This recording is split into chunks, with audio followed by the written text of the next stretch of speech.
Okay, so you have chosen to do the spreadsheet option.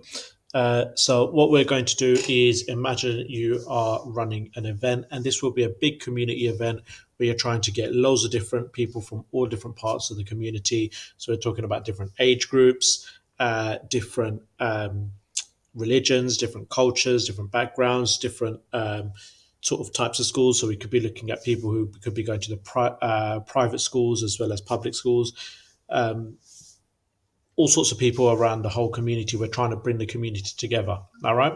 So what you're going to be doing is you're going to be planning this event or the costing side of the event and making decisions on exactly what you're going to be doing.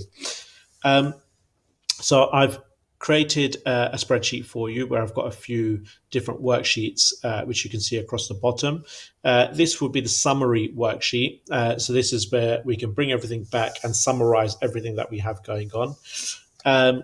We have a worksheet for the food. So I've filled all of these in for you. You can sort of change some of these if you wish.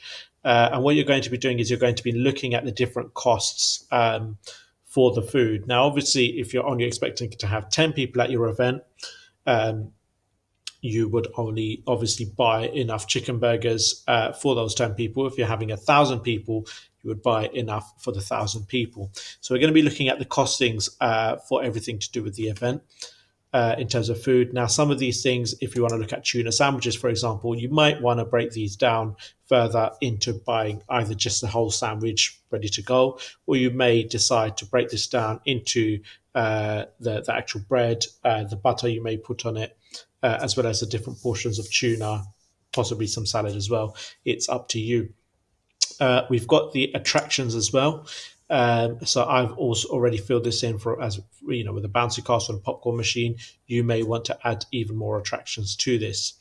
I've got another worksheet for the tickets, and obviously we're looking at the ticket price you can offer, the estimated sales that you'd get based on that ticket price, as well as other things you may have going on. You may look at the different types of people you may get. This may then obviously affect who buys which food, who purchases which attractions, um, and obviously your estimated sales could be affected by your ticket price. Obviously, if it's too expensive, you'll get less people coming. If you give the ticket price for free, you'd get more people coming. Some of the attractions, you this may sort of impact your ticket sales. You may have the food wouldn't affect it too much, but obviously the advertising, the more you advertise or certain places you advertise, that would affect your ticket sales as well. And the last worksheet I've got is your venues. So I've already filled this out for you. You need to think about exactly which venue you might use, the cost of the venue, the capacity it would have, and how it would impact your visitors as well.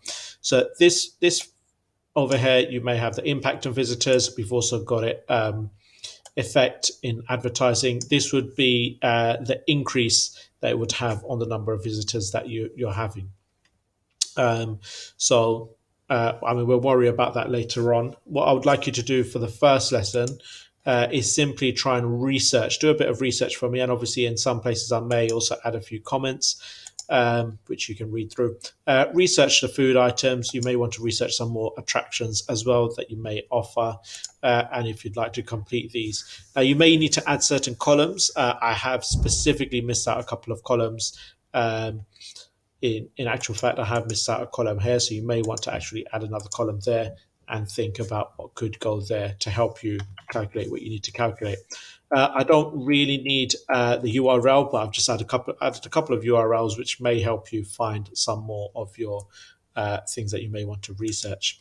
Um, I will, as we go along, be adding more information on what formulas you can add, what functions you can add to help you calculate. But we can take that as we get there. Feel free to pop back anytime during any of the lessons and have a chat with me for anything you may need help with.